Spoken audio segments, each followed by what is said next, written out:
There are a lot of solutions available to the healthcare needs of our people. We are not talking about what the government can do or what the government is supposed not to do, but at least let's come to the reality that a lot of things are ongoing in Nigeria today. I'm not talking about just going abroad. In Nigeria today, a lot of improvement in our hospitals. But our people are blocked by some team of people. If you call it ignorance, I don't know, but some have gone to the level of being a deception. Say, no, it is a demon, it's an attack. Something can be done before that leg is amputated. Any wound you see on the leg, sometimes it may not necessarily be wound. It can be a leg that is getting swollen without any reason. We see today, those people with swollen legs, irrespective of where it comes from, could have an answer. And we were able to identify there are two types of leg swelling you may see. You may see a leg that is swollen this way, and when this leg is swollen, most times it could be bilateral, the two legs involved, and you press that particular one. As you press the leg, it goes in. When such happens, that particular one could result from a problem of the heart or kidney, if you recall very well, all right? Additionally, sometimes it may not be the two legs.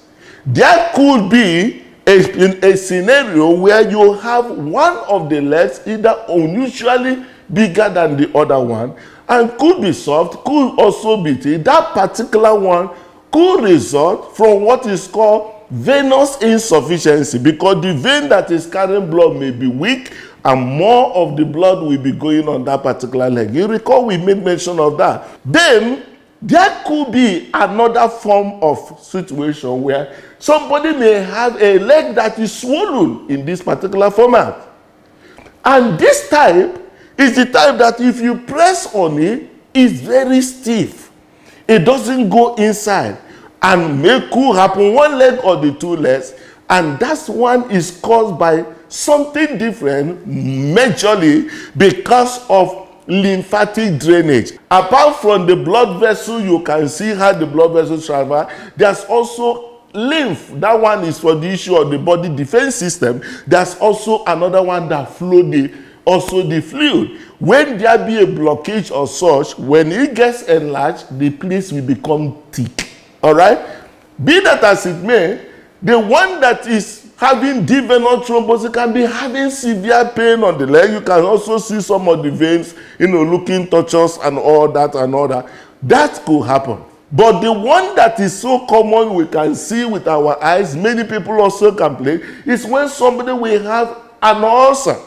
I want to consider some of the pictures here because most times, it becomes like viewer discretion need to, be giving attention to that. Wound can come from venous ulcer, arterial ulcer, could come from diabetes, and all the other related problems.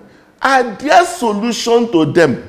What are the step-by-step required for any wound to be healed? The first thing first is to know the type of ulcer this is. Is it an artery-related ulcer or a vein-related ulcer?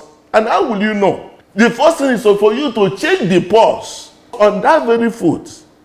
If the pulse is there, it means that it's not artery-related. It's most likely to be a venous ulcer. All right? But if the pulse is not there, it's obvious. The essence of knowing first of all the cause of this is that there's a provision for those that have DVT and all that may have a need of using a tight bandage or something or compression stockings. But you know what? If that being an arterial ulcer and you tie that thing, you condemn that leg. That is one of the danger signs you must be able to note before you go into the issue of wound management. Unfortunately, when the leg is swollen, you may not be able to feel the pulse nicely. And that brought us to the concept of what is called vascular Doppler. A little bit different from the fetal Doppler, Those smaller, but more expensive anyway. This particular person, like structure helps you to be in position to check the pulse on that particular leg. If you check out this, if I locate my radial pulse here, you can see right now, this is my radial pulse, so it could be able to pick the pulse, even when the hand may not be able to pick it up if there is a swelling on this hand.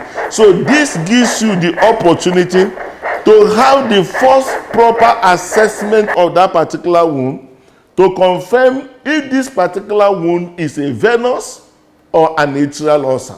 The next one has to do with the issue of getting that wound back to normal. Any wound that has some debris on it will not be able to heal. And that's why today you have what is called laser jet. It is a hydrosurgical system.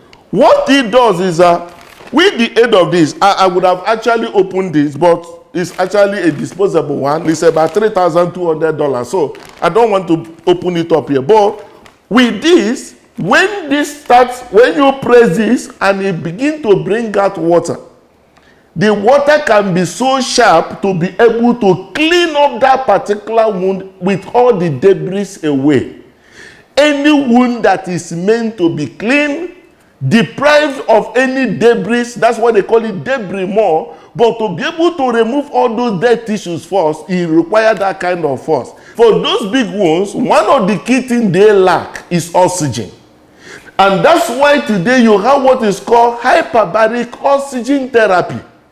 This hyperbaric oxygen therapy is when the oxygen is meant to 100% oxygen will be on that wound for 45 minutes as the alternate day or at the day actually prescribed, because depending on the severity of that wound will get oxygen and it be on its way to dry up. Now, going again, this is what is called wound vac. For most of those wounds that will be pouring out water, and all those things, making the surface not to heal, this particular wound vac will be placed on that particular wound.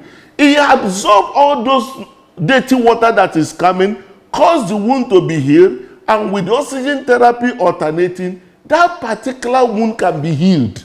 Now, let's look at another development. There are cases like this, which is called lymph edema, or some call it elephantiasis, filariasis, but it's as a result of obstruction of the lymphatic drainage.